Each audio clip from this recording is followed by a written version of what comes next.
Sikat. Ngobrol psikologi, santai, tapi tetap serius. Sikat, episode ini kita membahas sesuatu yang menarik. Sutradara kita akhirnya berubah, sudah nggak cabul-cabul lagi. Biasanya topiknya cabul di belakangan. Pelangi. Loh, dibahas. Bukan, ini tentang sesuatu yang ditakutin sama para bapak-bapak dan konon katanya para kaum jantan merinding dengar topik ini. Wih, mengerikan. Para kaum jantan merinding kalian. Kenapa? Inilah cerita krisis maskulinitas. Sekarang mereka lagi terancam tuh, para kaum jantan gitu loh. Karena cuma gara-gara beberapa laki-laki berani tampil lembut. Apakah para jantan kalian serapuh itu ya? Kalau kita tampil yang jantan-jantan sekarang lembut, kenapa kalian takut? Kita akan masuk ke tema kita nanti. Lebih jauh kita gali tentang maskulinitas ya, yang katanya lagi krisis. Kita akan ditemani oleh psikolog keluarga kita, Ibu Pauline, silakan. Ya, terima kasih Pak Ber. Ya, ini maskulinitas luar biasa ya. Beda dengan feminitas yang dalam keseharian orang. Nah, ini apa yang mau kita bahas nih Pak Ber? Tentang maskulinitas yang membuat para kaum jantan ketakutan. Kaum jantan ketakutan. Saya mau tanya dia sebelumnya nih sama Ibu Pauline ya. Maskulin itu apa sih dan feminim itu apa sih? Maskulin dan feminin. Saya nyontek aja ya biar lebih jelas supaya nggak salah-salah banget. Jadi kalau maskulin itu cara menjadi pria sesuai apa yang diterima masyarakat. Itu cara menjadi pria. Jadi pada zaman dahulu ada seorang tokoh bernama McInnes menyebutkan bahwa maskulin terbentuk karena adanya fantasi. Bagaimana seorang pria itu seharusnya seperti apa dan bagaimana. Kan semuanya itu dari fantasi. Hasil khayalan juga ternyata. Hasil khayalan, iya betul. Jadi maskulinitas terkonstruksi agar orang-orang tahu harus bagaimana dalam hidupnya. Tentunya sama halnya dengan feminitas ya. Jadi bagaimana seorang wanita itu harus melakukan apa yang harus dilakukan dalam bentuk fantasi orang-orang zaman dulu, mungkin seperti itu. Berarti ini hanya persepsi mereka di zaman dulu gitu kan ya? Ya. Berarti sebenarnya persepsi maskulin feminin ini belum ada yang tepat ya? Dalam artian tidak ada tabelnya harus begini-begini, nggak ada kan? Ya, nggak ada. Tapi artinya sudah diwujudkan dalam kata-kata oleh para tokoh zaman dahulu. Para tokoh zaman dulu? Iya. Dan nggak diupdate-update ya masih? Kayaknya begitu. Oh gitu, oke. Berarti kalau sekarang ya ada laki-laki tampil feminim, bahaya nggak sih? Selama itu tidak mengganggu orang lain dan dia nyaman, mungkin nggak masalah ya. Terus kenapa banyak yang teriak-teriak belakangan? Nah, itu berarti ada seseorang atau sekelompok yang mungkin tidak setuju dengan itu. Oke, berarti bahayanya ini buat siapa? Buat memang keadaan masyarakat kita atau sebenarnya buat egonya orang-orang maskulin itu? Kayaknya tepatnya egonya orang-orang ya. Berarti sebenarnya nggak ada masalah kan? Karena cuma ya maskulin lahir dari imajinasi dan fantasi gitu. Berarti nggak ada tolak ukurnya. Ya, karena sebetulnya dalam diri manusia kan ada maskulin dan feminin gitu kan. Nah kan seimbang. Yang dianggap bahwa kalau pria itu lebih besar maskulinitasnya daripada femininnya. Oke. Lalu yang perempuan dianggap feminitasnya lebih besar daripada maskulinnya. Oke, berarti ini lebih ke sifat ya? Ya, saya. Apakah kalau laki-laki feminim otomatis orientasi seksnya berbeda? Enggak lah. Nggak ada hubungannya? Enggak ada hubungannya itu. Ya.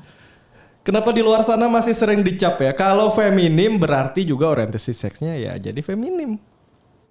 Banyak di luar sana yang ya kebanyakan. Tetapi di luar sana juga ada beberapa ayah atau suami yang memang dia feminim, tapi dia juga bisa bahagia, punya anak dan sebagainya. Memang karena itu kalau kan cukup banyak ya belakangan para kaum Hawa menuntut kesetaraan gender. Ini tuntutan loh, para kaum Hawanya banyak nih sini nih. Tuntutan.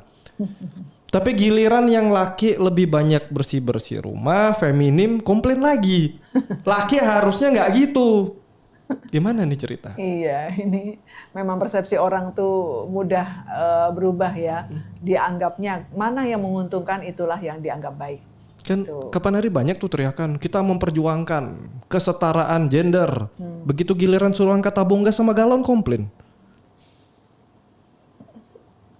Apa yang diperjuangkan? Nah, strong dong. Kalau mau berjuang ya harus strong lah. Giliran angkat galonnya kan gitu. Perjuangin kesetaraan gender, mintanya sama. Tapi di sisi lain minta kereta api spesial khusus perempuan, apalagi tuh? Kayaknya malah yang perempuan sekarang lebih dominan ya jadinya. Iya, mintanya banyak. Banyak maunya. Iya, populasi perempuan lebih banyak, lalu perannya, gendernya. Nah, berarti kan sekarang laki-laki juga mau kesetaraan gender lah. Perjuangkan laki-laki feminim boleh kan? Ya, boleh dong. Ayo speak up yang laki-laki. Para pejantan tangguh. Nah, ini kan para pejantan lembut nih, nggak tangguh nih. Yang Nggak tangguh-tangguh ketar-ketir sama yang lembut-lembut nih. Iya. Kan lagi banyak nih sekarang viral di mana-mana, mungkin di medsos-medsos, ya di scroll lah. Banyak laki-laki yang ya goyang-goyang feminim dikit gitu kali. Dan akhirnya mulai sampai keluar crash-crash untuk menolak mereka. Kasih panggung soalnya.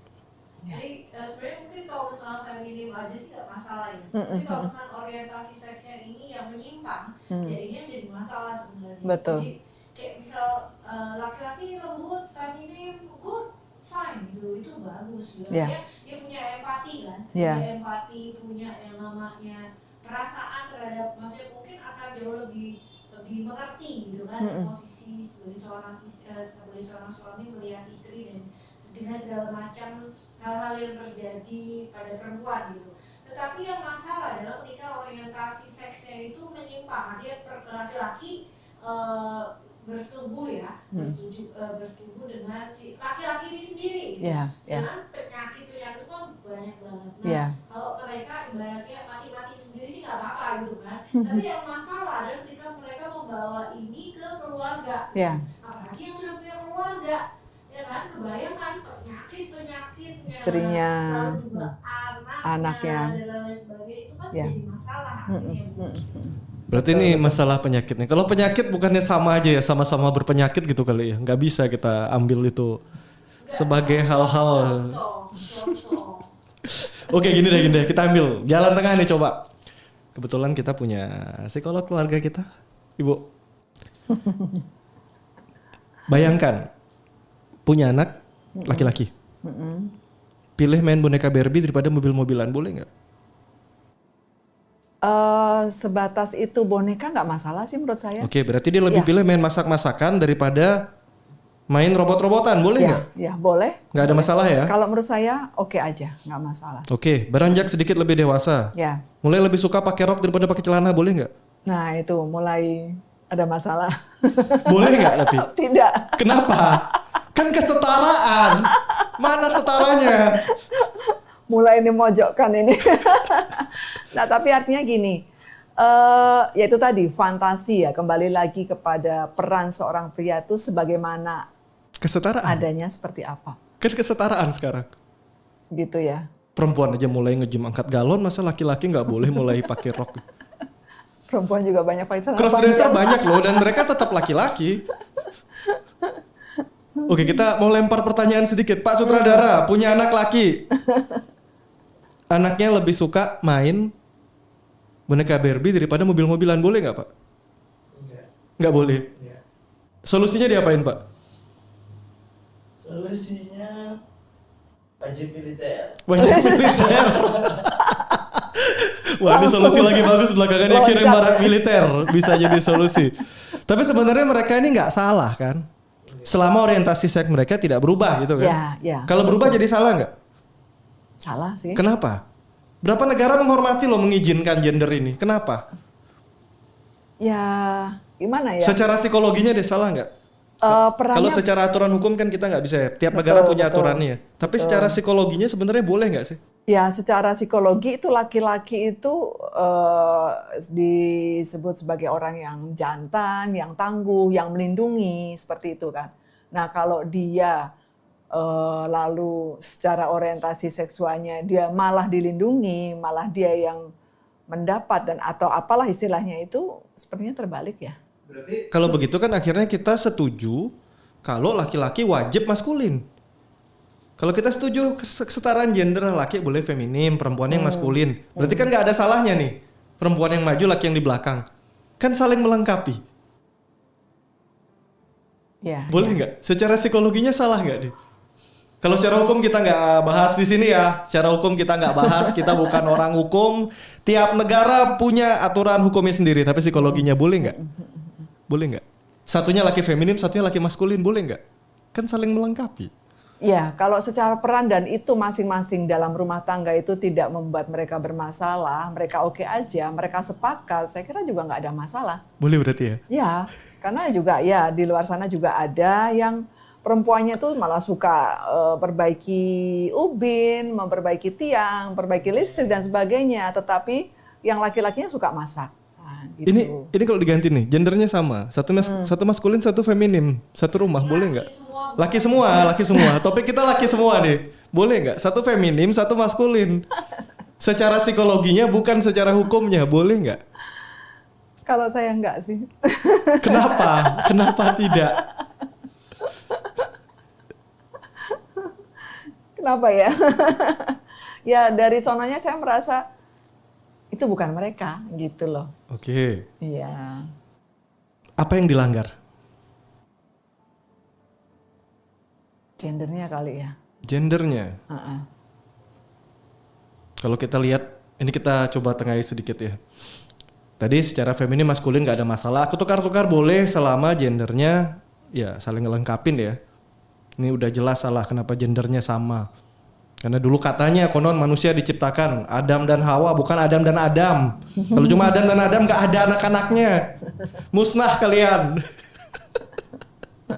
Kalau mau angkat anak sekarang bisa. Zaman dulu nggak ada yang diangkat, manusia cuma 2.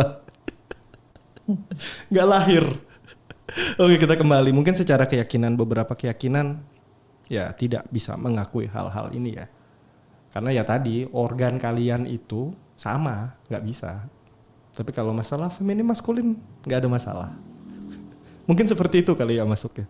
Iya, bisa jadi seperti itu. Dan ini karena ada pengaruh faktor patriarki kali ya. Nah itu pengaruh Ya, besar tuh. paling besar karena zaman dulu yang saya baca-baca nih, anak laki-laki yang sudah mulai dewasa itu ada ritual-ritual tertentu untuk menyatakan mereka betul-betul adalah seorang laki-laki yang sejati, yang mereka nanti akan menjadi seorang pria gitu. Ya mungkin ada di situ ada sebuah tantangan atau bentuknya apa itu saya juga kurang begitu jelas, tapi yang membuat mereka menjadi lebih kuat, lebih tegar, lebih berani dan apapun itu. Nah mungkin dari dulunya sudah ada tetapi lama-kelamaan jadi hilang ya karena perubahan dunia, perubahan pemikiran, perubahan budaya dan sebagainya. Oke, kita Bahkan akan nggak ada lagi ya sekarang ya. kita akan coba masuk lebih jauh ya tadi ya. Laki-laki sementara ini ya kita putuskan lah ya. Kita putuskan sementara. Ingat ya, topik kita ini belum tentu benar. Tapi kalau kita pandang dari segi sudut pandang normal menurut siapa ya? Menurut masyarakat kita di Indonesia ya. Karena ini podcastnya berbahasa Indonesia. Ya kan ya, yang organnya laki ya sama yang organnya perempuan lah. Jangan dicampur aduk gitu kali ya. Tapi kalau masalah feminin maskulin terserah. Yang penting saling melengkapi. Karena kalau dua-dua maskulin pukul-pukulan nanti di rumah. Sekarang kita bilang tentang kelahiran maskulin, kelahiran feminim gitu ya. Kenapa sih laki yang harusnya katanya maskulin ini jadi feminim? Apakah ini masalah genetik atau lingkungan atau mungkin neurobiologisnya? Banyak aspeknya ya. Kalau di sini ada beberapa hal itu karena ada aspek masyarakat, kemudian ada perubahan peran dari mereka, ada juga karena tekanan sosial, ada juga karena kurang contoh teladan, dan yang terakhir karena pengaruh media. Nah itu ya berapa yang menyebabkan seseorang menjadi mengalami krisis maskulinitas. Nih para lelaki mulai deg-degan nggak dengan banyaknya laki-laki feminim nih? Tergantung. Ada yang deg-degan? Ada yang deg-degan nggak? Ada yang deg-degan. Kalau di dunia saya nggak ada soalnya laki perempuan, adanya jantan betina, nggak ada masalah lah. Jalan nggak ada yang pakai tank top, pakai cowok. Seneng liatnya. Enggak. Deg-degan. Dia ngeliat kuntilanak. Ya. Sudah jelas perempuan ya kalau kuntilanak. Dia jelas perempuan. Atau Pak Sutradara iri. Itu sebenarnya kuntilanak jadi. Karena kuntilanak nggak akan ada yang laki-laki. Oke, sekarang kan kalau ini sudah terjadi laki-laki feminim ya kan. Ini kita masih bisa terima ya selama dia tidak ada pandangan gender yang melenceng gitu ya. Tapi kalau sudah terjadi nih, laki-laki feminim kan lebih mudah melenceng gendernya daripada mereka yang maskulin. Kalau ini sudah terjadi, solusinya biasanya diapakan, Ibu? Nah, ini tergantung masing-masing orang. Ada yang menerima, ada yang menolak. Gitu. Dan mereka yang sudah terperangkap di dunia ini diapain sebaiknya? Ya, menurut saya sih tetap kita dampingi. Lalu kita berikan keyakinan, penjelasan untuk mereka lebih percaya pada diri mereka sendiri. Apa yang mereka lakukan. Jadi jangan sampai jangan terpengaruh oleh orang lain, pengaruh pendapat orang dan sebagainya. Ya apa yang bisa mereka lakukan untuk kehidupan mereka, disitulah. Dan ya mau nggak mau sebagai orang tua dan orang-orang sekitarnya, orang dewasa sekitarnya mendukung. Tapi susah, Bu.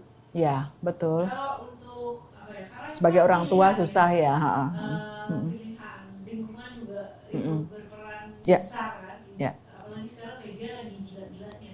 Kan Jadi kayak blow up. drakor lagi booming kan feminim semua tuh. Enggak sih. Banyak feminimnya. Dan akhirnya laki-laki kita juga ikut-ikut lah, keren gitu.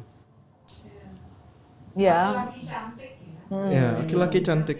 Oplas sampai operasi plastik yang jadi perempuannya pun juga suka laki-laki yang model-model kayak begitu. Ya, ya, ya. Tapi sayangnya agak susah kalau di Indonesia tuh kayak kalau kita lihat yang pakai tank top gitu kan laki-laki itu tuh nggak kayak gitu. Belum sih bisa menerima, bentukannya, gitu. iya. Maksudnya bentukannya tuh tidak yang seperti yang kayak oplas yang ganteng yang Iya. kebangetan gitu kan. Tapi yang maksudnya bayang nggak laki-laki hitam gitu kan. Terus abis itu dekil dia pakai tank top terus jalannya melambai terus begitu ototnya tuh udah jadi laki gitu kan. Itu kan sesuatu hal yang Tinggal suntik hormon lah itu sama pemutih. Selesai sudah ada solusi. Itu dari media kan. Nah itu pengaruh media ini memang luar biasa sekali. Dan itu salahnya adalah kita yang menonton itu menjadikan itu suatu hiburan. Ya kalau itu Lucu jadi gitu kan. jadi dikasih panggung kan. Nah ya betul-betul. kan Jadi, sebenarnya beberapa mungkin udah terpanggil ya, tapi dulu nggak ada media yang memanggil. Sekarang ada panggilan nih. Akhirnya panggilan tuh terwujud karena ada contohnya. Dan semakin banyak ini ya apa namanya kayak apa sih kayak panggilan dalam artian karena banyak yang menyimpang akhirnya mereka seperti kayak mencari ya menjajah gitu kan menjajah seksualitas gitu kan karena kebutuhan yang mereka sendiri kan mereka cari kan Ya, gitu. ya. Dan akhirnya karena ada karena ada yang menawarkan. enggak karena ada yang membutuhkan maka ada penawaran kan. Nah seperti ini kayak misal ini tuh seperti menular nggak sih kayak gini ini menular nggak sih karena kan sekali terjun ke sana tahu mungkin secara ekonomi mungkin pas-pasan lalu juga orang-orang yang mungkin mereka mapan lalu memberikan tempat yang layak lalu pekerjaan yang layak apalagi kalau misalkan kita lihat yang diberi panggung ini kebanyakan laki-lakinya tinggalnya mereka di luar negeri di mana hal-hal tersebut mungkin secara undang-undang disahkan dan boleh dan boleh dan secara kalau misalkan dilihat ekonomi mereka jadi melejit banget jadi semua tuh bisa jadi nggak apa-apain belanja dan sebagainya tuh bisa gitu. Nah itu akhirnya memberikan kayak semacam brainwash ke orang-orang yang tadinya mungkin tidak sakit ya akhirnya jadi ternyata enak ya bisa jadi mata pencaharian pada akhirnya gitu. Mata pencahar.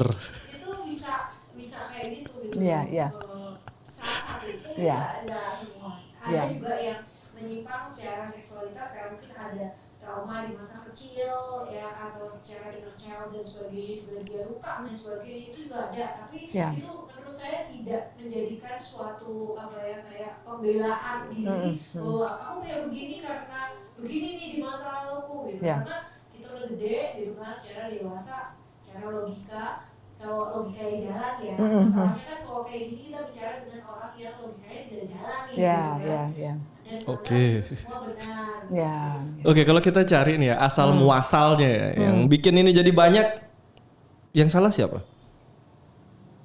Kita lagi cari yang disalahkan nih, paling enak nyari yang disalahin. Biar kita nggak salah. Yang salah siapa? Ada semua bertanggung jawab. Anak nggak ngerti apa-apa, sejak kecil disodorin handphone, tablet, tontonannya begituan, salah siapa? Masa anak kecil-kecil bisa langsung buka handphone gitu? Yang nyodorin siapa handphonenya? Yang nyodorin media siapa? Orang tuanya lah. Misalnya orang tua nih, Sepakat nih, paling enak nyalain orang tua. Paling gampang. Dek, nak, berhenti tuh scroll. Jangan main layar terus. Tapi ngomong sambil nonton film Korea orang tuanya. Sama aja. Ya sama seperti yang disampaikan tadi kan sebetulnya awalnya orang konten-konten ya. Memenuhi konten mungkin dengan hiburan dan segala macam dari orang yang wah kelihatannya berotot tetapi ternyata waktu dia main olahraga segala macam menjadi gemulai semua. Nah, itu sebetulnya kalau saya pikir malah orang yang betul-betul tidak punya luka waktu zaman kecil atau apapun itu justru dari orang-orang normal kan ya. Awalnya mungkin gitu. Nah, lalu mereka iya, justru itu. Nah, tetapi orang yang beneran sakit malah nggak mungkin mereka akan publish kayak gitu ya. Gitu sih menurut saya. Jadi kalau kita mau koreksi hal-hal ini dari mana nih koreksinya? Perlu nggak para orang tua itu mulai nonton drama-dramanya dan mulai nonton video-video psikologi lah tentang anak? Sangat perlu menurut saya. Tapi kenyataannya para orang tua nontonnya apa sekarang? Drama. Drakor. Drama.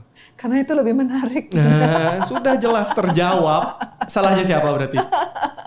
Salahnya siapa? Salah yang bikin. Gini ya, kita ganti dikit nih. Ini pertanyaan menarik. Masih pembelaan diri nih. Bayangkan Bu, punya anak perempuan. Anaknya atlet panjat tebing, bangga nggak? Bangga. Punya anak laki-laki, Hmm. ya kan? Anaknya pinter, ngerias pengantin, bangga nggak? Kalau saya bangga. Kalau saya Anaknya bangga. model, Hmm. lembut gitu, bangga nggak? Modelnya oke. Lembut. Lembutnya enggak. Ini kan mulai kita jadi nggak kesetaraan gender nih. Dari kita yang mesti diperbaiki juga. Perempuan panjat tebing maskulin kita puji-puji, laki melambai nggak kita puji. Berarti kitanya udah mulai sebenarnya ya ini ya Pola membeda-bedakan pikir kita ya. Pola pikir kita harus kita masing-masing ganti nih. mungkin. Ya. Ya kan? Sebenarnya ya para orang tua ini sebenarnya kepingin memperbaiki maskulin feminim anaknya atau cuma karena malu kalau lagi kumpul-kumpul anaknya feminim? Atau benar-benar niat memperbaiki? Ini kebanyakan ya kita lihat ya. Kan saya banyak kalau lihat amatin di luaran sana ya, banyak orang tua, para bapak-bapak, ibu-ibu yang malu lihat anaknya kalau feminim, ternyata bukan karena ingin perbaiki feminim maskulin anaknya, tapi karena nggak mau dilihat orang seperti itu. Berarti yang kita ganti sudut pandang kita dong, kalau perempuan panjat tebing boleh, kenapa laki jadi model melambai nggak boleh? Iya. Kan jadi nggak adil kita. Berarti udah nggak setara ya? Udah nggak setara. Udah melebihi ya? Iya, kalau kita lihat anak orang mungkin kita bisa bilang, ya netral. Bayangkan kalau itu anak kita sendiri, bisa nggak kita terima? Ya, oke. Pak Sutradara gimana Pak? Kalau anaknya perempuan panjat tebing boleh Pak? Boleh. Kalau laki, Enggak boleh. kenapa? Kalian lagi-lagi nggak adil nih. Wah, gawat nih. Saya Senang indah. Aku tuh loncat indah. Tapi laki-laki. saya merasa dikelilingi Laki-laki, orang-orang ya, tidak ya, adil ya. hari ini. Ya. Padahal saya sudah berusaha seadil mungkin nih. Karena kalau di dunia kehewanan itu mau maskulin, feminim, gender nggak berubah. Sama aja ya? Iya, masih tetap yang betina cari jantan, jantan cari betina, nggak ada masalah feminim maskulin, nggak ada itu. Oke, Lebih berarti mudah kalau- berpikir menjadi binatang ya? Nggak perlu banyak-banyak. Lagi-lagi. Ayo Pak Saudara, kita mau jadi apa? Pilih binatangnya. Jadi kalau ekspresi gender ini akhirnya mulai menyimpang gitu ya. Tadi kan kita udah ketemu salahnya siapa ya. Salahnya yang nyodorin video-video yang gendernya mulai nggak inilah, karena anak kecil kan kayak kertas kosong, dia cuma rekam. Betul. Jadi para bapak, ibu di rumah tolong kurangi screen-nya anaknya. Dengan cara apa? Kalian juga kurangi screen kalian. Jangan meminta tapi tidak bisa kasih contoh. Kalau masih seperti itu berarti belum layak jadi orang Tua, jangan cepat-cepat punya anak. Child free kan lagi booming tuh, bagus tuh. Aduh. Child free booming, kapan kita angkat?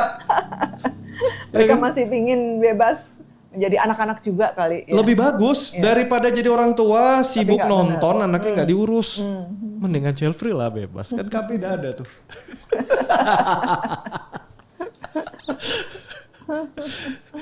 Ya, mending child free loh daripada kisah kita yang lalu itu, buas-buas itu. Predator-predator tuh beranak di mana-mana nggak karuan. Ya kan? Oke, kita kembali lagi nih. Berarti seperti tadi ya, mungkin kita sendiri yang belum siap, ya kan? Para kaum lelaki nggak bisa dipungkiri, mungkin kitanya belum siap. Kitanya belum bisa jadi orang adil. Perempuan panjat tebing boleh, perempuan maskulin dipuji-puji, laki feminim nggak adil. Ini juga nggak adil ya, nggak adil ya. Jadi kalau kita mau bilang adil ya, kita perbaiki semua keadilan. Laki-laki feminim nggak apa-apa, selama satu gendernya nggak berubah. Ya. Kalau udah mulai gendernya mulai tabrak-tabrakan itu, nah ini mulai mungkin butuh dikoreksi. Ya. Koreksinya apa? Dari pendidikan sejak dini lah. Video-videonya dikurangin, nonton yang aneh-aneh. Sekarang kan sudah berkembang dan sudah terbukti negara kita belum sanggup memfilter ini.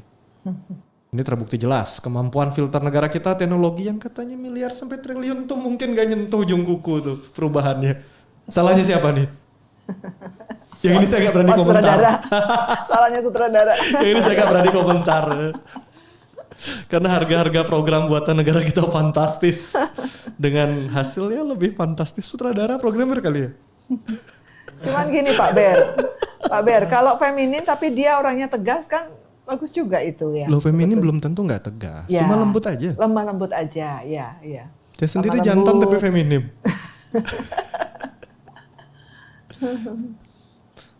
Jadi kita kembali ya.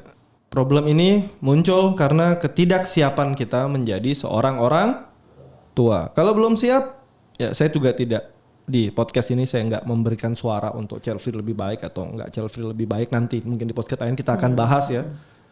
Tapi kalau belum siap jadi orang tua ya jangan jadi orang tua dulu lah. Betul. Tapi itu penting ya. Misalnya ada satu keluarga, kebanyakan anaknya perempuan dan hanya ada satu laki-laki. Ya, artinya kan mungkin kalau kita berpikir, oh itu yang laki-laki mungkin juga ikut kayak saudara-saudaranya perempuan ya. Cuman kalau misalnya si ayah itu perannya juga kurang atau tidak sewajarnya, mungkin juga bisa jadi Figur ayah yang tidak siap. Ya, figur ayah kurang. Tapi kalau figur ayahnya bagus, oke, perannya luar biasa, dia bisa menempatkan diri sebagai seorang pria yang benar-benar pria sejati dan dia bisa membawa anaknya yang laki-laki itu menjadi seorang pria yang sejati juga. Oke, berarti ini peran figur ayah, peran figur ibu berpengaruh di sini. Iya. Ingat ya, sebelum siap jadi ayah, sebelum siap jadi ibu nggak punya. Betul. Kalau usah belum punya siap anak dulu. janganlah. Nikah dulu aja nggak apa-apa. Cuma ditunda dulu kan caranya udah banyak sekarang. Daripada nanti lahir anak nggak siap, anaknya feminim malah dimarahin padahal nggak ada yang salah. Anaknya perempuan maskulin malah dipuji-puji, nah ini bisa juga jadi masalah, jadi ketidakadilan ya dalam keluarga. Tapi ya banyak. Ingat ini tentang feminim maskulin, bukan penyimpangan gender. Kalau udah gendernya menyimpang diapain nih? Masih bisa ditangani nggak? Masih dikembalikan lagi lah. Dikembalikan lagi, dilahirkan Oh, ulang. sorry. Dikembalikan lagi jadi anak. Artinya kita beri penjelasan bahwa perannya itu berbeda. Jadi kata sebaiknya seperti ini gitu. Ya sebenarnya sebagai laki-laki yang sewajarnya ya sebagaimana pada umumnya gitu kita beritahu seperti itu bisa. Oke. Dan berarti kembali ya. Kalau kita mau ke maskulin feminin yang awal seperti dijawab tadi oleh Ibu Pauline ya. Peran figur orang tua. Jadi para bapak, saudara kita para bapak, kalau mau anaknya lebih suka main mobil-mobilan, kasih contoh. Jangan bapaknya sibuk koleksi boneka. Balik dong. Nanti yang terjadi begitu, nggak bisa disalahkan. Terus kalau anaknya mulai maskulin berlebihan yang perempuan, jangan malah dipuji. Tapi dikoreksi pelan-pelan, sehingga seimbang, balance. Kedua, tadi ya, kalau sudah terjadi gangguan gender. Gangguan gender ini sebabnya bisa genetik, ingat, bisa genetik. Bisa juga traumatik. Ya. Kalau problemnya genetik diapain? Segeralah ke Konseling. psikiater terdekat. hormonnya diperbaiki, masih bisa. Tapi kalau traumatik bisa ke psikiater, bisa ke psikolog ataupun layanan penanganan traumatik terdekat. Trauma jangan dipiara, ini hobi banget nih. Perasaannya apa? Baik-baik aja, padahal sedih, disimpan, seneng banget nyimpen perasaan. Traumanya diapain? Dianggap nggak ada aja, nggak bisa. Dilestarikan. Trauma jangan dilestarikan, diselesaikan. Dan jangan bangga bawa trauma banyak ya. Ini belakangan banyak banget saya juga lihat scrolling ya. Bangga banget NPD, bangga banget punya gangguan emosi. Jangan dilestarikan. Itu bukan kebanggaan, tuh malu-maluin. Ya. Diperbaiki. Psikolog banyak kok, psikiater banyak. Perbaikilah. Ya kan itu kayak kalian punya hal-hal yang kurang tepat dalam diri tapi malah dipamer-pamerin. Apa memang lagi zaman pamer kali ya? Pamer kalau nggak benar gitu makin banyak yang ketawa itu makin sukses kali mungkin. Yang penting viral, Pak. Yang penting viral. Yang penting terkenal. Udah. Gawat sekali ini dunia. Okay. Kan ada ini, ingin ada pengakuan. Nah ini ya. Validasi. ini kita juga andil ya, para netizen kita juga andil kadang-kadang ya. Ngelihat mereka yang gangguan-gangguan itu malah dikasih panggung ya. Tinggallah panggung mereka biar mereka bener. Kadang yang nggak gangguan pura-pura gangguan buat apa? Halu lah dikit biar apa? Dapat panggung. Biar terkenal. Yeah. Banyak. Ya kan? Karena mereka yang benar-benar gangguan, mereka cari cara perbaiki diri, mereka capek. Ya kan? Dan nggak semudah itu lihat tes online terus tahu kamu punya gangguan emosi, nggak sesederhana itu. Kalau sesederhana itu orang nggak sekolah lama-lama jadi psikolog. Ya kan? Orang nggak sekolah lama-lama betul karena dari perilaku yang terlihat dengan alat tes yang tepat seperti kemarin ingat alat tes waktu untuk masalah dokter ya. Ya yang dokter itu alat tesnya tentang apa? Psikopat ya. Yes. Itu pun alat tesnya kalau yang ngetes tidak berpengalaman akurasi sekitar 40%. Kalau dites oleh psikolog berpengalaman dengan kondisi setting yang tepat, akurasinya bisa nyampe 80-90% ya waktu itu. Yeah. Kebayang kalian tes NPD pakai tes online, wah aku NPD bangga itu, aduh pusing. Sudah alat tesnya nggak akurat bangga lagi. Banyak. Aduh, sampai batuk-batuk nih saya. Nah, kan? Nanti kalau butuh tes-tes ini silahkan hubungi Ibu Pauline terdekat bisa. Tes kadar feminim bisa nggak ya?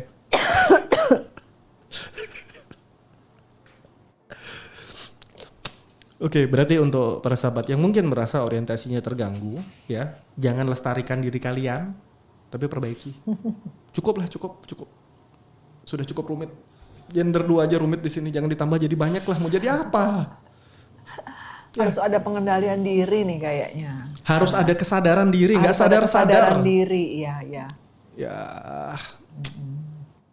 Tapi boleh juga dong yang viral-viral itu harus ada orang yang berani speak up kali ya. Itu kemarin kirimlah barak militer bagus kali. Ini nggak boleh nih yang kayak gini ya. Itu kan. Jadi ya kan sekarang yang speak up banyak ya kan. Tapi kan demi sebuah viral, demi lingkungan. Sekarang kan kalau kita cari ya dari yang saya temui ya, yang melangkah melenceng seperti itu ya penyebabnya banyak. Salah satunya juga motif ekonomi. Kalau melenceng ekonominya terjamin. Ya kan? Ya ini akhirnya jadi motif ekonomi jadi pekerjaan. Ya. Dan kembali lagi ya support system ya. Dan ya itu tadi orang tua kasih contoh lah dari awal. Kan mereka yang menyimpang juga biasanya disebabkan karena traumatik masa kecil. Kalau tadi yang genetik ya obat hormon. Kalau yang traumatik banyak traumatiknya ya belum tentu traumatiknya tentang pelecehan masa kecil. Ingat. Tapi karena orang tua yang ngasih contoh nggak bener. Ya, para bapak sibuk selingkuh, para ibu sibuk selingkuh ya sudah anaknya juga gendernya jadi berantakan. Ini banyak, saya banyak temui dan perbaiki kasus-kasus seperti ini. Bukan karena pelecehan, tapi karena melihat orang tuanya melakukan hal-hal yang nggak normal. Betul. Ya kan? Ya, tadi kalau belum siap nikah, masih suka ganti-ganti, nggak usah nikah dulu. Kan negara kita kadang belakangan udah kayak kebebas-bebasan gitu. Tapi gimana kalau yang di awalnya itu pernikahan oke-oke aja. Nah, di tengah-tengah ternyata bukan dari awal nih pernikahan, bukan dari awal pernikahan. Bukan dari kecil anaknya mendapatkan itu traumatik. Justru dia mungkin di masa remaja dan sebagainya mendapatkan orang tuanya punya banyak masalah seperti itu. Nah itu kembali lagi tadi. Nah. Nikah bukan tentang cinta-cintaan. Kalau hanya cinta nggak usah nikah. 3-4 bulan udah hilang tuh rasa. Nikah adalah tentang tanggung jawab. Kalau sudah nikah ya sudah. cukup. Pak, tapi katanya cinta datang tak bisa ditebak, Pak, gitu. Kan puber ada bolak-balik. Jadi tebak-tebakan. Puber aja gitu kali ya. Tempat hiburan banyak. Tidak usah kacaukan rumah tangga. Ya kan? Kembali lagi tadi. Nikah tentang tanggung jawab. Sudah bukan tentang cinta-cintaan, Pak. Zamannya lewat 60 tahun jatuh cinta. Wah, susah sekali nih. Banyak nggak ini? Banyak ya. Kembali tadi. Kalau kepingin berencana gitu masih mau seneng-seneng jatuh cinta lagi ya jangan punya anak dulu lah. Nanti udah puber ketiga keempat baru punya anak. Kedua mungkin pola pikir kita ya. Ingat ya sekali nikah nggak ada cerita tukar tambah. Kalau masih mau tukar tambah ya nggak usah nikah dulu lah. Masuk nggak Bu? Sangat masuk ya menurut saya. Sangat masuk ya karena kan sudah cukup banyak sekarang. Iya. Kan di negara kita kembali, kalau mau nikah lebih dari satu kali aturan hukumnya banyak. Apalagi kalau pegawai negeri loh ya, hati-hati. Tapi jadinya orang pada menikah di usia yang cukup lanjut bisa jadi gitu. Gak apa-apa, daripada kita melahirkan generasi-generasi ajaib. Ah. Kalau kita lihat negara maju, nilai pernikahan berkurang banyak. Kenapa? Mereka tinggal bersama mungkin bertahun-tahun, tapi tidak memutuskan menikah. Kenapa? Mereka cerdas. Kenapa? Mereka nggak mau buru-buru ngelahirin generasi yang berantakan. Mending bersama dulu, nggak usah memberikan keturunan dulu karena nggak siap. Yeah. Karena mungkin aja mau upgrade gitu kali. Kan di sini cepat ya. Nikah sebulan 2 bulan lahir anak yang nggak tahu bikinnya kapan.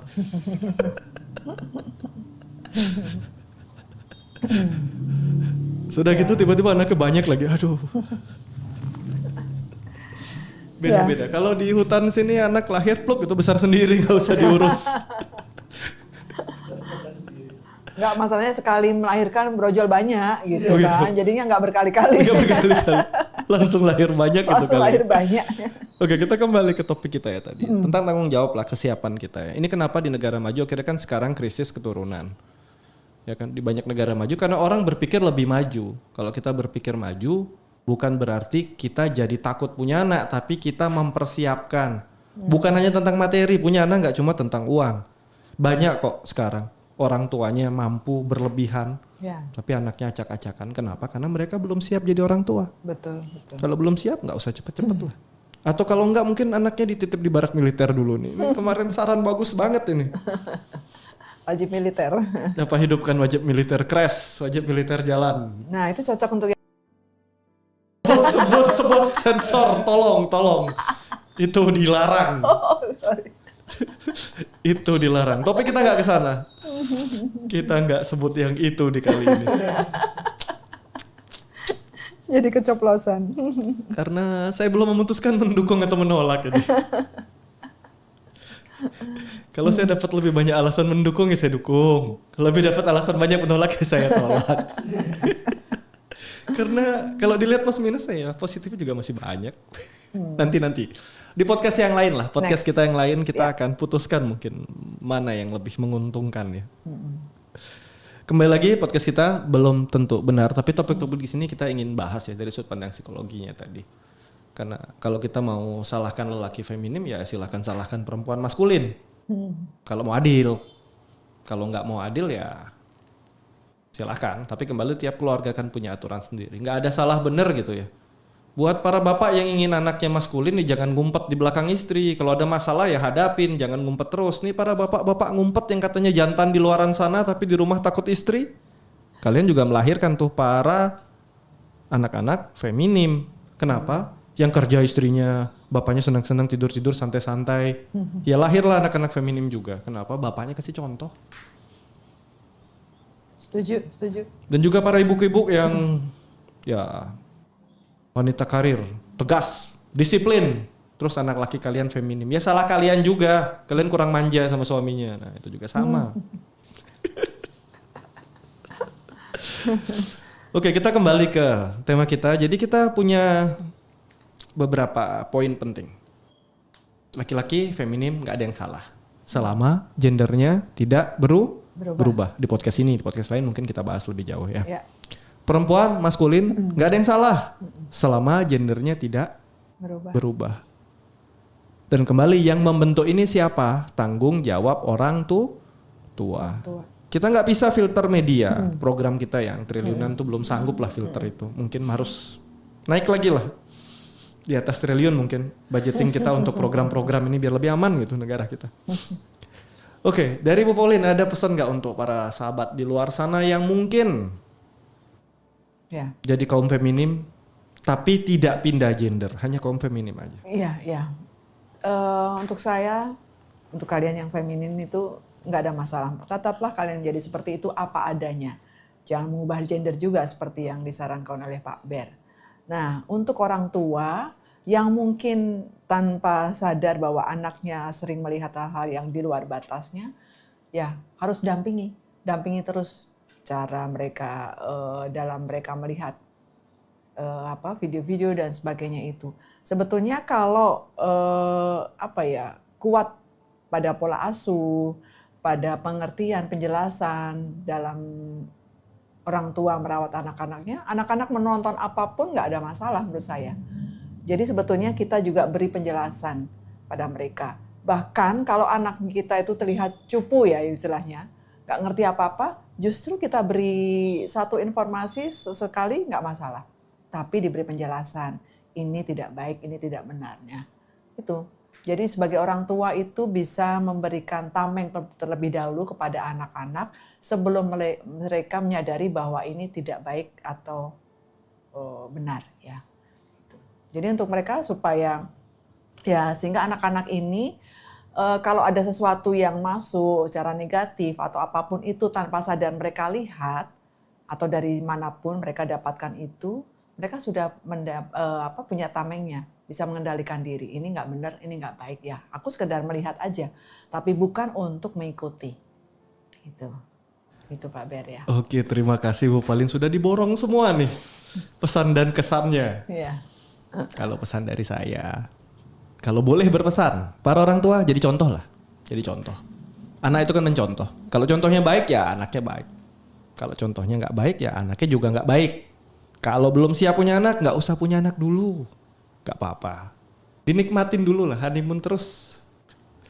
Kalau masih berencana mau puber-puberan bolak-balik, nggak usah punya anak dulu lah, nanti aja. Tunda dulu sampai siap. Ingat, nikah bukan tentang cinta-cintaan tapi tanggung jawab. Saat kalian memutuskan menikah, ya berarti kalian menjadi seorang orang tua. Selamat datang di Psikiat Podcast, tempat di mana kita kupas tuntas persepsi dan pandangan psikologi. Ya tentang moralitas kita yang kayak sinyal wifi tadi ya. Kadang nyambung, kadang nggak nyambung. Kali ini kita bahas topik sukaan sutradara kita, kembali cerita cabul. Wah ini Kak sutradara kalau terekam kamera terkenal langsung nih hobinya. Pak pernah bagian dari grup ini nggak Pak? Enggak. Kok tahu grup ini dari mana Pak? Dari berita. Berita viral. Ya. Ini kayaknya psikolog kita Bu Pauline matanya udah sangat lelah nih lihat komentar netizen yang sok suci di kolom komentar viral nih ya. Sebelum kita masuk lebih jauh, topik kita di segmen ini adalah ya kita akan bahas tentang sebuah grup ya yang sudah aktif tahun 2017 namanya Gay Lampung. Ya mencari koneksi sesama jenis lah. Sebagian juga isinya tentang konten pornografi. Berdiri tahun 2017 3 orang ditangkap termasuk admin grup. Media tepuk tangan, netizen tepuk jidat, sebagian karena jijik, sebagian ya ikut nimbrung aja lah biar rame. Kita akan ditemani seperti biasa oleh psikolog keluarga kita, Ibu Pauline, silakan. Iya Pak Ber, terima kasih. Lagi-lagi ya, nggak pernah akan selesai kayaknya ini ya. Oke, kejadiannya ini juga menghebohkan. Oke, silakan Pak Ber. Ini kan kita latah banget nih ya. Kalau pasangan hetero dibilangnya nakal. Begitu sesama jenis langsung dosa nasional. Bedanya apa? Ya kalian sama-sama ngumbar konten porno kan kayak gitu. Melindungi diri dengan bikin grup private. Tapi kembali like sama link kalian itu di grup itu yang jadi senjata makan tuan kalian. Kita hidup di negara di mana orang takut ketahuan orientasi seksual kalau berbeda. Tapi orang nggak takut kalau korupsi. Padahal lebih keras hukumannya. Dan masyarakat kita lebih mencap buruk mereka yang nggak hetero ya. Daripada para koruptor yang di sana yang masih keliaran makan duit negara enak kali ya. Saya mau tanya nih sama Ibu Pauline ya. Iya Pak. Bu, kira-kira grup-grup kayak gini kalau berkembang biak makin hari makin banyak itu bagus nggak sih Bu? Kan orang bisa ekspresi. Private kok. Iya, justru kemunculan yang pertama ini yang sebetulnya langsung dicegah, langsung diberhentikan, langsung dicekal dan sebagainya karena efeknya tidak baik ya. Efeknya luar biasa pengaruhnya kepada generasi anak-anak kita nanti. Sebahaya apa sih Bu? Ya. Saya ingin dengar jawaban profesional psikolog kita deh.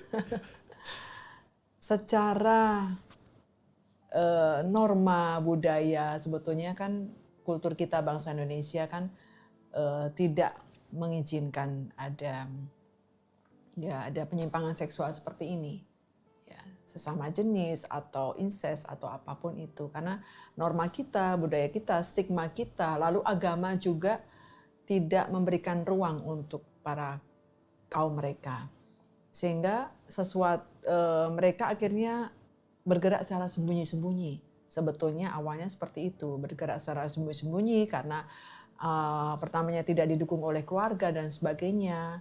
Lalu sekarang malah justru diviralkan. Ada satu komunitas yang memfasilitasi mereka untuk kebutuhan-kebutuhan yang membuat mereka nyaman, puas dan apapun itu. Nah, kalau sudah seperti ini menurut saya ya, sesuatu yang tidak boleh, yang dilarang, masa kita diamkan? Akhirnya ada tindakan dari kepolisian karena ada yang melapor, mengadu dan sebagainya. Karena ini membahayakan generasi anak-anak kita nantinya. Yang sekarang sebetulnya sudah ada, sudah banyak sekali. Karena ini kan termasuk penyimpangan ya, penyimpangan seksual yang tidak benar. Gitu. Jadi kalau diteruskan pastinya akan menjadi suatu ledakan suatu saat nanti. Kan sebenarnya mereka ini bikin grup private ini kan buat bisa bernafas lah Bu. Mereka cari tempat karena mereka nggak punya tempat gitu kan ya. Lalu sekarang grup bernafas mereka diserbu pasukan anti oksigen. Tangkap semua. Akhirnya yang ketangkap kan cuma 3 orang. Itu grup kan besar sekali. Ya. Sisanya kemana? Dan akhirnya malah jadi berantakan. Apa nggak lebih baik mereka dibina Ibu daripada ditangkap seperti ini? Ya sebetulnya ditangkap itu juga untuk dibina sebetulnya ya dan tidak hanya yang 3 itu. Kemarin juga ada saya lihat beritanya ada 6 orang, ada yang di mana. Karena di beberapa tempat ini sudah menjamur sepertinya ya. Ada di kota daerah sana, lalu kemudian di Jawa mungkin ada ya, mungkin beberapa tempat lah sudah ada seperti ini. Jadi mereka ditangkap itu maksudnya untuk dibina lebih lanjut lagi supaya mereka tidak membuat. Cuman kalau memang sekedar menangkap juga kurang ada efek jerah ya. Karena mungkin mereka diblokir atau dihapus atau apapun kan bisa membuat lagi oleh yang lain. Dan mereka kan bikin grup online itu, grup daring itu kan sebenarnya tujuannya mereka ingin punya ruang aman di mana mereka diterima satu sama lain karena masyarakat nggak bisa terima mereka. Iya. Dan saat ruang aman mereka juga diambil ya. Ruang aman mereka juga diambil, akhirnya kan mereka nggak punya tempat berekspresi, nanti malah kemana-mana. Iya kan? Kan sebenarnya sampai grup-grup seperti ini membesar atau kesalahan, kita nggak bisa bilang kesalahan, tapi penyimpangan ini terjadi ya kan? Kan ini andilnya juga dari masyarakat kita. Berarti kan sudah jelas sistem yang berlaku di masyarakat kita tidak membuat penyimpangan ini semakin mengkerucut atau mengecil, tapi makin lebar belakangan. Nah sekarang yang salah kira-kira di mana nih? Kalau secara psikologinya penyimpangan seperti ini terjadinya itu karena apa dan kenapa semakin hari makin banyak begitu? Atau memang sudah banyak dan baru terekspos ya?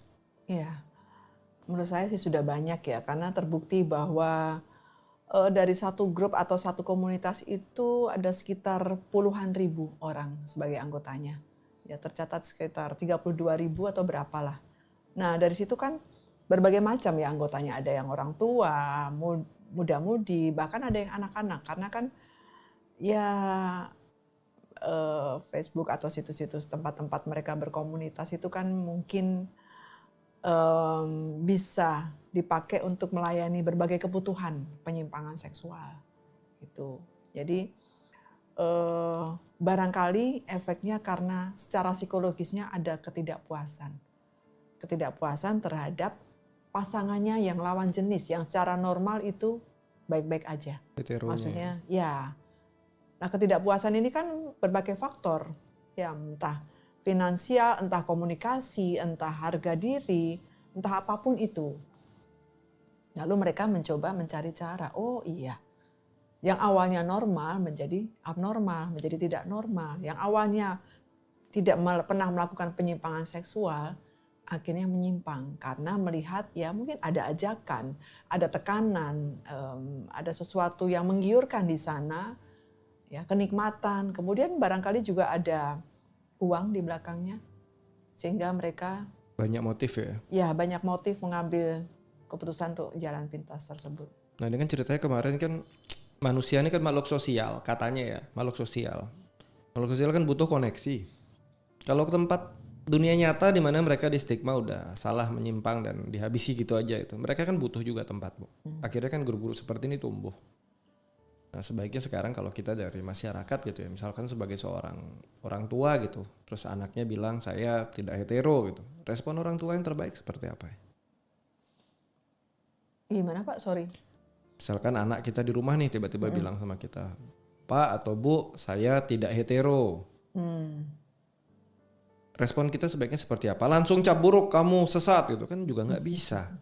Itu kan tentang perasaan, tentang dirinya. Betul. Dia mau terbuka nih, Betul. menyampaikan sama orang terdekat biasanya orang tua. Tapi orang tuanya marah, dikunci di kamar. Yang terjadi apa? Mereka sembunyi-sembunyi cari lingkungan yang bisa menerima mereka, dan di lingkungan seperti komunitas-komunitas inilah yang bisa menerima mereka. Nah sebaiknya secara psikologi anak agar tidak melukai dia dan bisa mengarahkan dia, respon orang tua ini sebenarnya seharusnya seperti apa sih? Atau kita sebagai seorang masyarakat lah, daripada kita mencap dia jelek, kamu dosa nasional dan sebagainya lah. Kan ada respon yang sebenarnya lebih baik secara psikologi. Ya. Mereka ini kan menyimpang, butuh dikembalikan. Bukan butuh dihakimi, bukan butuh dituduh, bukan butuh disalahkan, mereka butuh dirangkul. Ya. Nah cara merangkul yang terbaik ini sebenarnya seperti apa sih cara Iya. psikologinya? Kalau kita membayangkan diri kita punya anak yang seperti itu, respon pertama yang kita lakukan adalah menerima. Menerima bahwa dia punya curhatan, dia sedang curhat nih, dia sedang ngomong. Dia sedang membuka komunikasi bahwa dirinya sedang seperti itu. Dirinya punya perilaku hetero dan sebagainya. Jadi dengan kita membuka komunikasi terhadap anak kita, tentunya dia akan lebih banyak bicara pada kita, ya. Tanpa kita menghakimi, setiap apapun, sekecil apapun, kita coba untuk menerima dengan jiwa besar. Memang tidak mudah, dan proses mereka menjadi seperti itu pastinya banyak faktor. Nah, kita nanti bisa kita telusuri apa sih yang membuat dia membuat keputusan untuk menjadi seorang hetero, ya.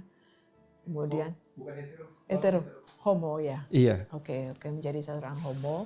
Lalu kita telusuri di sana, oh ternyata ada suatu masalah, ada kejadian yang menyebabkan dia ternyata begitu kuat untuk membuat keputusan menjadi seorang homo, gitu. Nah, dari situ kita bisa membantu dengan cara kita sebagai orang tua dengan bijaksana, ya, memberikan penjelasan juga bahwa itu sesuatu yang tidak baik, yang negatif, yang akan membuat dirinya menjadi ya kurang dihargai, atau mungkin karena secara sosial, budaya, agama itu tidak diterima, nanti dia akan menjadi lebih terpuruk lagi dan sebagainya. Kita berikan wawasan seperti itu, lalu kita beri jalan keluarnya. Nah tentu komunikasi dengan anak juga. Kita harus, orang tua dan anak harus bisa bekerja sama bagaimana mencari jalan keluar bersama-sama. Mungkin dari keseharian kita memberi komunikasi secara verbal. Kalau dia laki-laki, ya kita memberikan informasi sebaiknya sebagai dia berusaha untuk kuat. Bagaimana sih ciri-ciri seorang laki-laki yang yang harus kuat, yang secara fisik segala macam dan segala macam itu. Jadi kita beri stimulus setiap hari, ya. Kita beri pesan-pesan moral, pesan-pesan positif agar dalam pikiran anak itu mulai terbentuk dan terbangun hal-hal yang positif dalam dirinya. Nah, itu nanti bisa mempengaruhi perilakunya dan semoga juga mengubah perilakunya yang dari penyimpangan seksual menjadi normal kembali. Walaupun itu tidak mudah. Karena banyak kejadian juga suami yang sudah seseorang yang sudah menjadi suami pasangannya ternyata dia homo juga dengan yang lain. Nah, ternyata bisa mengalami kesembuhan karena perjuangan dari istrinya. Dia akhirnya bisa normal kembali walaupun itu membutuhkan waktu ya bertahun-tahun dengan segala perjuangan, isak tangis dan segala macam itu. Tetapi saya kira bisa. Ya, asal kita sebagai keluarga di dekatnya juga melakukan stimulasi dan mendukung dia untuk menjadi normal kembali. Oke. Saya cari-cari data tadi ya sedikit ya. Dari perspektif psikologi ilmiah, homoseksual bukan penyakit, gangguan jiwa atau penyimpangan. Hal ini ditegaskan oleh APA tahun 73, kemudian oleh WHO tahun 1990, kemudian Ikatan Psikologi Klinis Indonesia mau juga mengutip hal yang serupa. Jadi homoseksual bukan sesuatu yang harus disembuhkan. Tidak ada intervensi psikologis yang terbukti aman dan efektif untuk mengubah orientasi seksual. Dan yang terakhir, intervensi seperti terapi konversi telah dikecam banyak lembaga psikologi karena lebih banyak menimbulkan trauma, kecemasan, depresi, bahkan bunuh diri. Lalu kalau dengan fakta-fakta di atas nih, kan yang harus kita lakukan langkahnya apa nih? Ya, kita menyesuaikan pengetahuan kita dengan hal yang sudah diinformasikan itu ya. Bahwa ternyata ada beberapa hal yang tidak sesuai, ya mungkin dari ilmu-ilmu yang kita dapat sebagai seorang psikolog, kemudian juga mungkin psikiater dari bidang-bidang medis yang lainnya, kejiwaan-kejiwaan dan sebagainya itu, kita perlu sesuaikan dan kita update ya. Karena menurut saya perilaku homoseksual atau apapun itu kan bentuk dari coping ya, meniru. Ya. Zaman dulu mungkin sudah ada dan sebagainya. Lalu tidak ada ruang, lalu semakin orang menekan, tapi mereka semakin eksis. Nah, Sisi rebel manusianya muncul nggak sih Bu? Karena ya? ditentang makin kuat dorongannya. Sisi rebelnya, ya. Pemberontakannya. Bisa jadi, tergantung bagaimana mereka solid, bagaimana mereka betul-betul bisa menjadi satu gitu ya. Karena beberapa kejadian itu kan juga kejadian kriminal terutama ya. Mereka bahkan bisa melakukan kejahatan, bisa membunuh dan sebagainya karena cemburu, karena iri hati, karena ada saingan dan sebagainya itu. Karena di sana kan mereka yang bisa menerima mereka menurut versi mereka adalah komunitas itu sendiri atau pasangan mereka. Dan mereka menganggap lingkungan, keluarga, masyarakat menolak keberadaan mereka. Ya. Justru itu, karena mereka harus bisa merawat komunitas tersebut karena mereka minoritas. Ya, karena tidak bisa di luar sana, ya karena banyak pertentangan, tidak sesuai budaya, norma, agama dan sebagainya itu. Sehingga mereka yang ibaratnya ketemuan sudah jadi nih orangnya. Memang betul-betul bisa diajak berhubungan dan sebagainya. Ya sudah, mereka bagaimanapun akan merawat relasi ini, merawat komunitas ini. Menjaga bagaimana caranya mereka tetap bisa abadi, tetap bisa bersama, tetap bisa saling mendukung, saling menyayangi dan sebagainya. Karena mungkin ya kalau mereka ada di masyarakat kan gak bisa kelihatan mungkin ya. Mungkin apakah seseorang yang baru ini bisa diajak atau tidak. Ya mungkin ada beberapa ciri di antara mereka, tetapi untuk sesuatu hal yang baru, membuka relasi baru dengan seseorang yang dalam kondisi minoritas itu kan tidak mudah pastinya ya.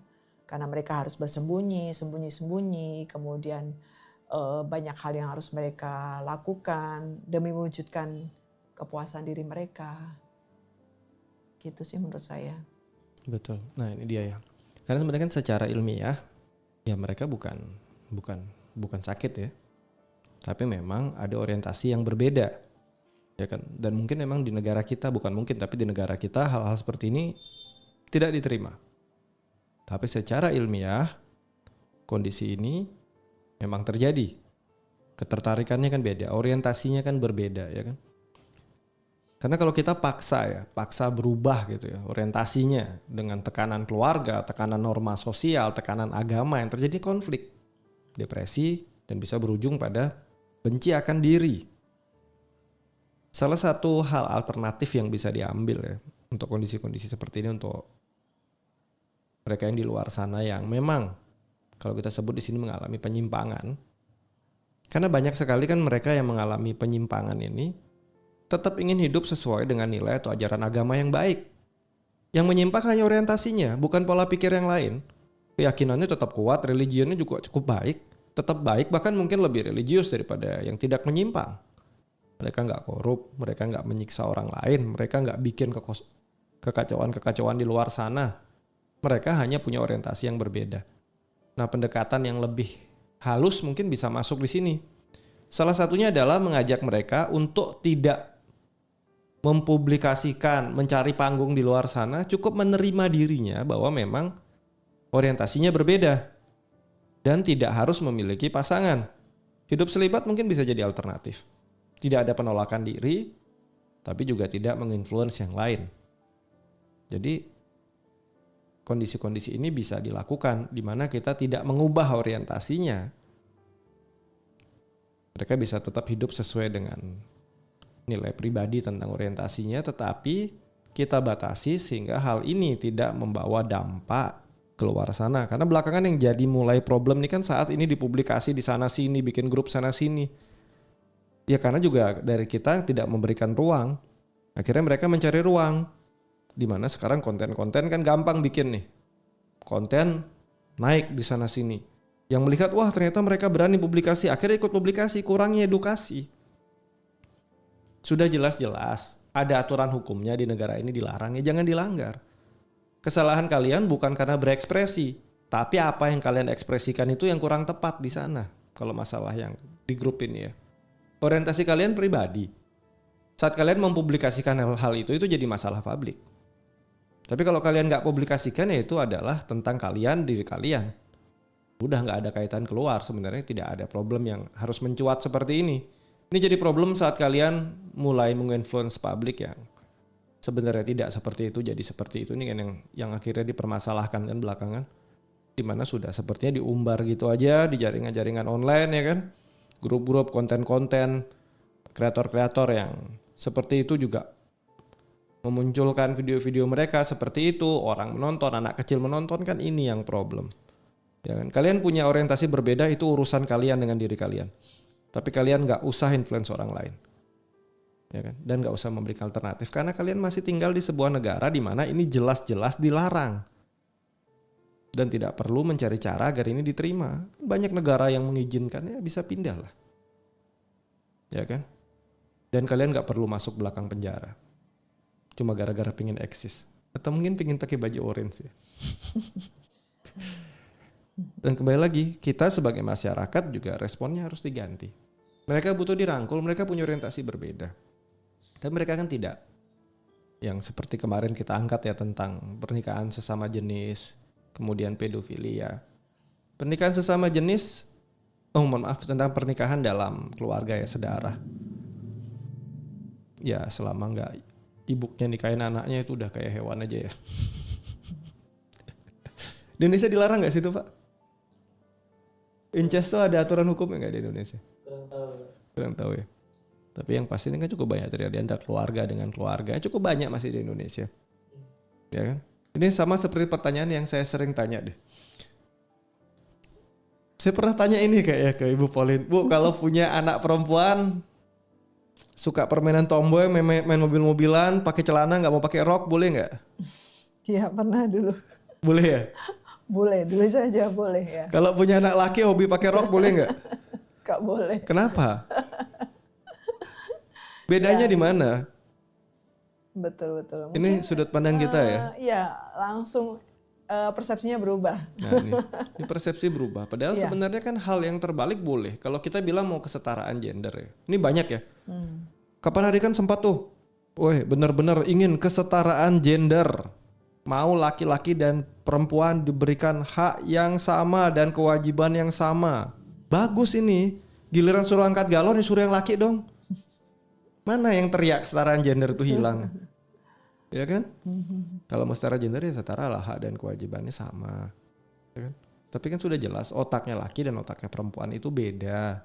Yang dikerjakan berbeda, pola pikirnya berbeda. Sama kayak saat perempuan diam berarti marah, mungkin laki diam lagi berpikir. Dan gak bisa diterapkan langsung begitu saja bahwa kalian sama, harus gak bisa. Ada perbedaan. Kita kembali ke orientasi ini tadi.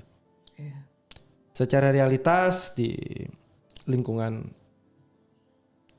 ilmiah ya, ini sudah tidak lagi dianggap sebagai sebuah penyakit, tapi ya hanya orientasi, dan itu adalah terkait dengan diri sendiri.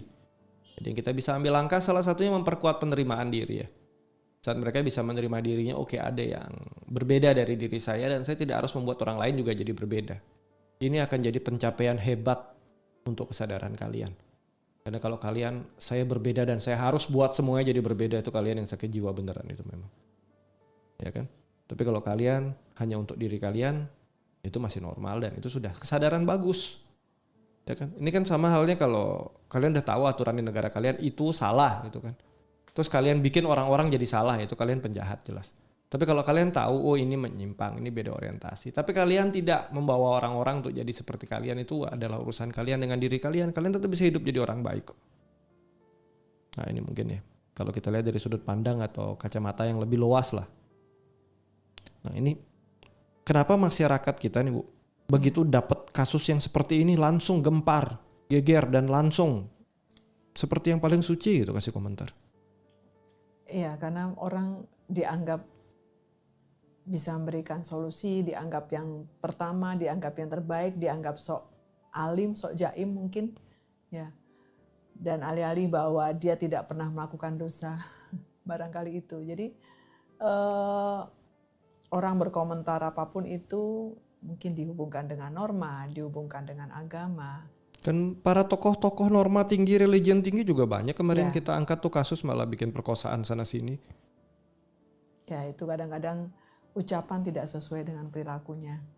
Gitu, bahwa sebetulnya perlu kesadaran juga pada orang yang dengan quick response itu, mereka dengan cepat mengomentari atau apapun itu, tapi apakah sadar bahwa dirinya juga punya kekurangan, kelemahan yang mungkin lebih heboh, lebih rusak lagi daripada yang dia komentari.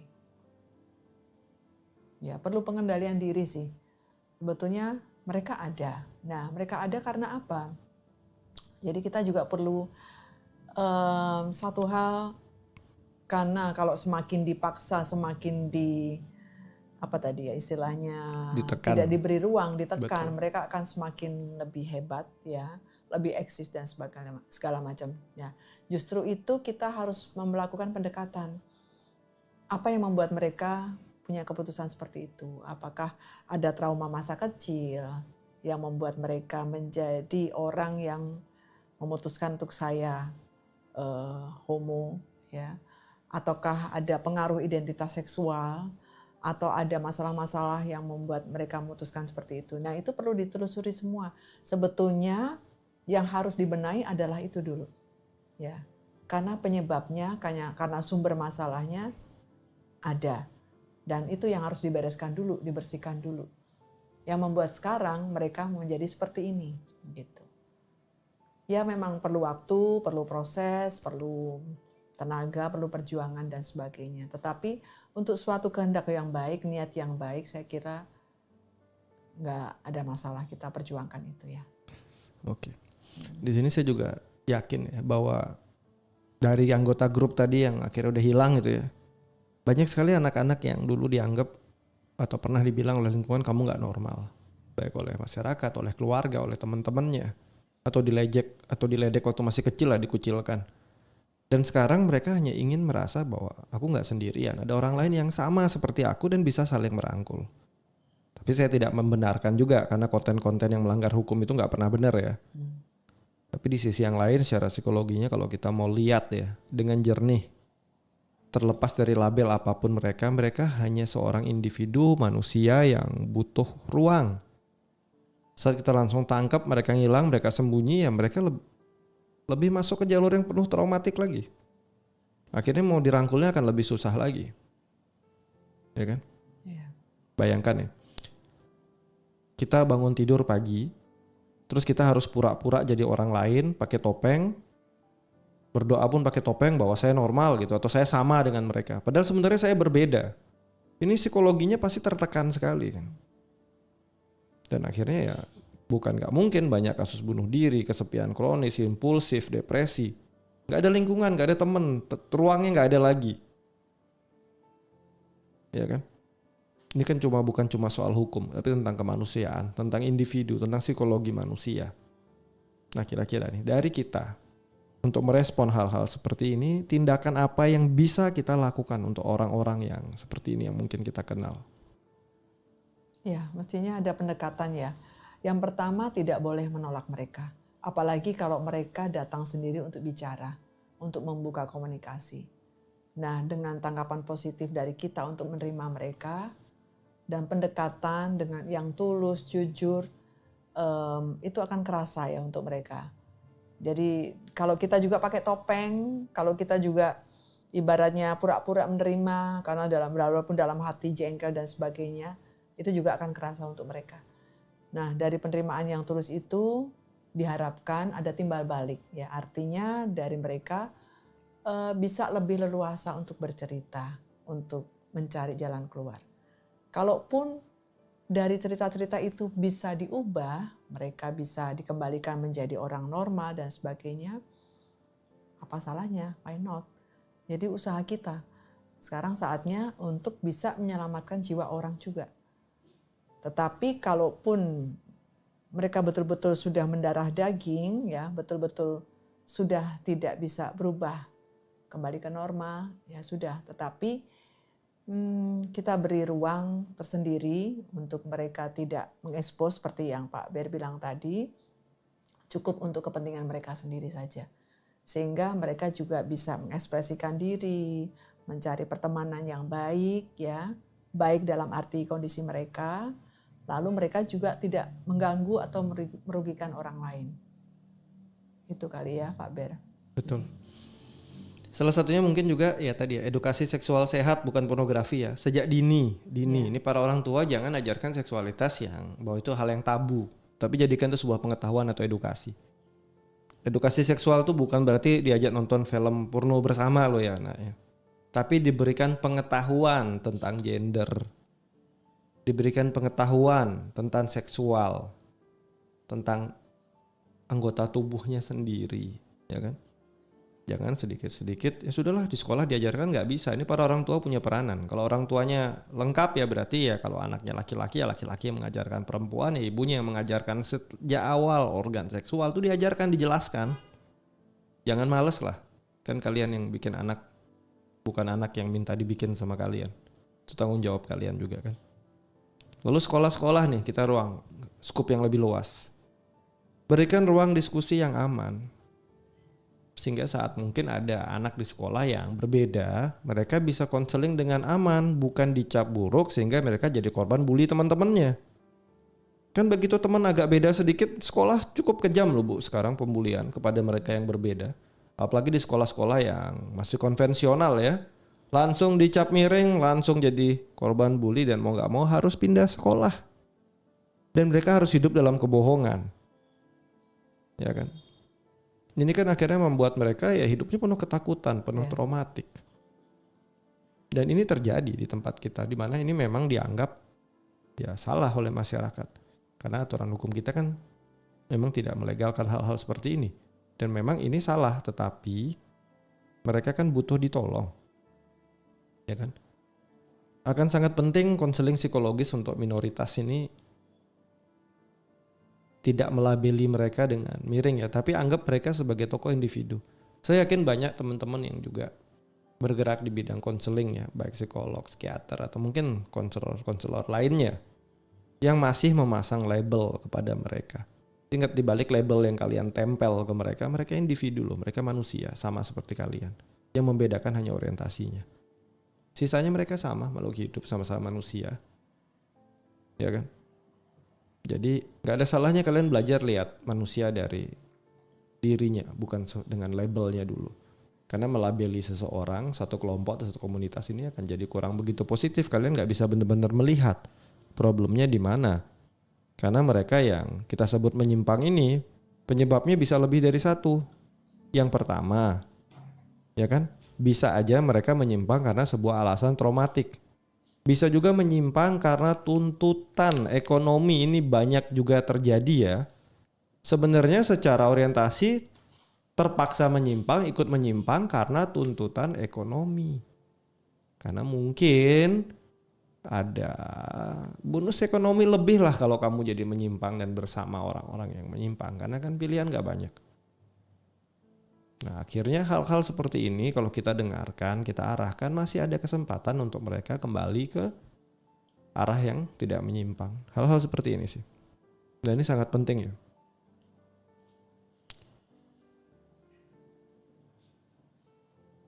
Kita harus benar-benar mencari tahu lebih jauh ya. Kenapa mereka memilih jalan seperti itu. Ya kan? Dan kita tidak menganggap mereka atau memandang mereka seperti sebuah masalah berjalan. Nah, menurut pandangan Ibu Pauline ya. Kalau Ibu Pauline berada di posisi mereka ya, sebagai kaum minoritas ini. Saya sebutnya minoritas ya. Sebagai kaum minoritas ini, apa yang akan Ibu Pauline lakukan? Ya, jika saya ada di dalam komunitas mereka, ya saya akan mengekspresikan sebatas apa yang menjadi kebutuhan saya. Itu saja untuk kalangan minoritas, untuk komunitas saya, dengan tidak mengganggu yang lain. Karena kan pertama tidak ada dukungan keluarga, kemudian masyarakat atau apapun. Ya, untuk kepentingan-kepentingan tertentu, kita menjaga relasi antar pertemanan dalam minoritas tersebut.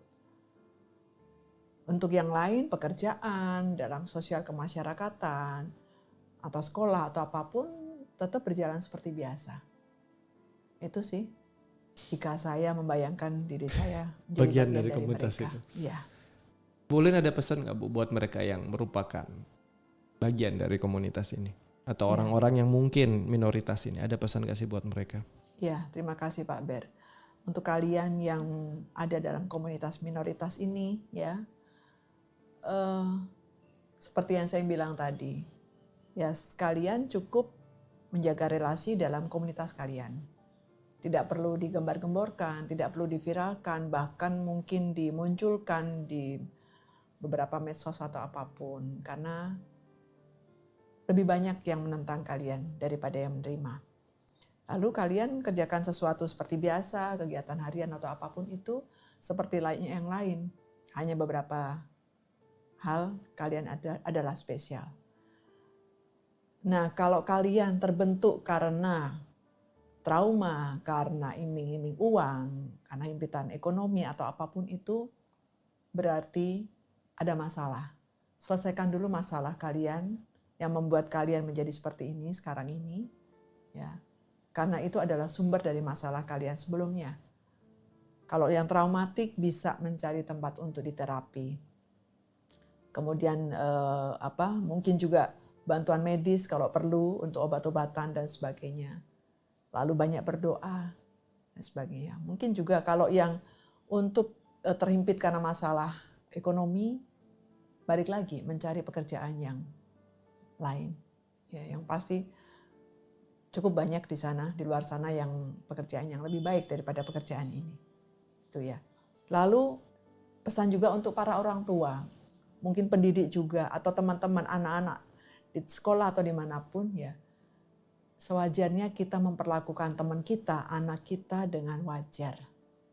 Jadi kalau anak kita laki-laki, bagaimana dia harus berjuang, kata-kata positif apa yang bisa membuat dia benar-benar tahu identitas seksualnya. Kalau perempuan seperti apa. Lalu juga bagaimana cara kita mendidik, memberikan pola asuh yang tepat itu agar anak-anak bisa menerima dan tidak menyimpang, tidak melakukan hal yang di luar normal. Lalu juga kalau ada sesuatu ya masalah-masalah yang membuat mereka meyakini bahwa sesama jenis akan menjadi lebih aman, nah ada sesuatu masalah yang kalian harus perjuangkan sebagai seorang orang tua, pendidik atau apapun itu untuk bertanggung jawab mengembalikan dia ke perilaku yang normal. Entah dari mana sumbernya, tapi kita perlu telusuri, kita terima mereka dalam curhatan mereka, lalu kita cari jalan keluar bersama-sama. Itu Pak Ber. Oke, luar biasa. Ibu Pauline, boleh kasih satu pesan lagi nggak untuk para mereka yang semangat banget tuh langsung kasih kolom komentar yang kejam-kejam dan menghakimi. Pesan buat mereka apa sih? Ya, betul-betul. Saya juga merasakan kalau kita melakukan pelanggaran atau kesalahan tuh begitu cepat mendapatkan ini ya, apa istilahnya, hujatan dan segala macam itu. Ya untuk kalian yang sering respon dengan hal-hal negatif atau apapun itu, memang ya menyalahkan atau dalam bentuk apapun itu lebih cepat, lebih mudah dan lebih gampang ditiru ya. Tetapi untuk melakukan perbuatan baik itu tidak mudah. Nah, sekarang marilah kita untuk mulai belajar mengendalikan diri. Karena yang menghujat, yang berteriak-teriak itu mengatakan maling walaupun dia maling, padahal dia maling itu pun belum tentu benar. Gitu. Jadi kita juga harus koreksi. Biarlah semua yang ditayangkan itu, yang sudah terlanjur ditayangkan, cukup itu ditonton saja. Tidak perlu kalian harus komentar, apalagi komentar yang negatif ya. Kita koreksi pada diri sendiri. Orang melakukan kesalahan tersebut pasti ada alasannya, pasti ada sebabnya, pasti ada sumbernya dan sebagainya. Nah, bagaimana kita? Masing-masing kita tentu punya masalah yang negatif, yang memalukan mungkin, yang bahkan kejahatan apapun.